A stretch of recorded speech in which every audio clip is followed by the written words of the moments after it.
give a quick explanation of this project. We are going to be digitizing a pattern.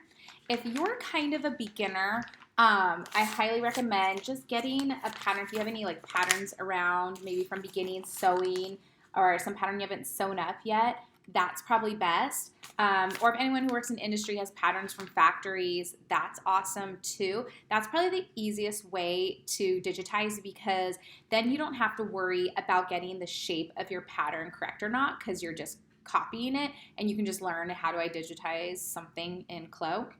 But I know that's not always super fun. Like, so some of you guys might have stuff in your closet. I'm just holding up like a denim dress here.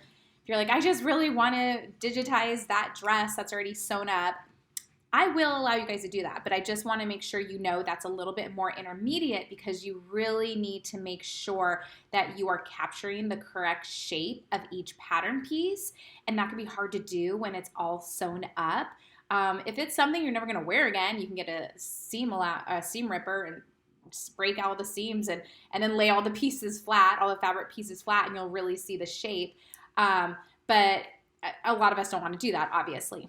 So it can be tricky if your garment, especially if it has a dart or like a pleat or gathering, it can be really tricky to see what the shape looks like. So, I would encourage you to just do a paper pattern. But if you want to do an actual garment, I just want to talk you through a couple things. So first of all, start off by, listing all the pattern pieces that you have. Like this particular dress I'm holding up has a sleeve pattern piece. It has a front and a back. So it's pretty simple, which is good. So I just need to, make a list. 1, 2, 3, front, back, sleeve. And then before you even get started, take a minute and see if you can identify what do you think that pattern shape roughly should look like, right? So again, I know some people are beginners and they might not be familiar with some of these shapes here. This is just like a basic bodice. This triangle is here because there was a dart sewn into that garment. So when the dart is unsewn and laying flat, it's going to look something like this. Same with the skirt. It might have some darts here. Check this one out. It's a pair of pants. Did you know when your pattern's flat, you have like a curved rise here? And then the sleeve. I notice a lot of students, this is so new to students, is the shape of the sleeve. So like when you're looking at this is the dress I was just holding up. Let me double click that. Oh, why is it not? There it is. Okay. When you look at this sleeve, you might not realize that when this thing is flat, like, yeah, there's a pleat in there, but when it's flat, it's going to look something like this bell shape, So we just want to start and be clear that you have an idea of what these patterns look like. Another thing I want to bring to your attention is like, oh, okay, the armhole curve, like on this dress, see how it looks kind of like flat right here? But on the other side, you can kind of see the shape of the armhole, how it's almost like the letter J. That's kind of like here. I don't know. So we just want to be mindful of these pattern shapes. And what really helps students when we are in the classroom is that I'll ask you to identify the grain line. So I don't know if you guys remember the grain line, but that's if you have a woven fabric, it's like the direction that all the yarns are going up and down, and then the cross grain of the yarns that are like woven in between them. So if you look really closely, you can kind of see like lines of yarns, and we want to make sure our grain line's going up and down. And when you do that, then it's really much easier to identify the exact curve that you're trying to mimic. So like here, I'm going to click on the sleeve here. So in order for me to get the sleeve to lay flat, I have wrinkles in my bodice. So you can't have every pattern piece lay flat at the same time. You really need to focus on one pattern piece at a time. So here I'm focusing on the sleeve. I have my sleeve flat, and I have my grain line straight as I can. And when I do that, I can kind of see part of the bell shape. It's like a little bit curved here. It's going to go up. We have an issue because I have a pleat. So I stuck in a ruler just to see how wide is that pleat. Looks like it's like 2¼ inches. So I'll have to do math to figure that out. And then right here, let's see if I can get a pen to draw this.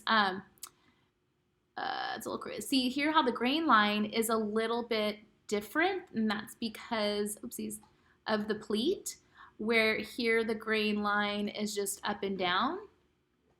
Here the grain line's up and down, but because of the pleat, it changes. So when, if I were to like unsew this thing, unfold that pleat, I mean, this, most likely, whatever this is actually going to be here. I'm like, oh, I wish I could lock that. And then you're going to have your big bell curve, and a little part of it, maybe I should change colors to see that a little bit better. This part here is going to be folded for your pleat, but your pattern looks like this. And this line here too, this is only half of your sleeve pattern. This is going to be the front half. You'll have to flip it over and match up the back half. And usually your bell curves are not always exactly the same shape. It's not something that you would cut on the fold. It would be separate. So I know here they look symmetrical, but a lot of the times they aren't symmetrical. So what you see in this picture is just like half of this. So it's kind of intermediate to copy a garment that's already sewn. If you think you can handle it, awesome. Go ahead and do it. But if you're like, maybe I'll wait till like the next project, that's totally fine as well. And just try to find like a home pattern, because then you have all those shapes. One tip I am giving you guys is I really love this website here.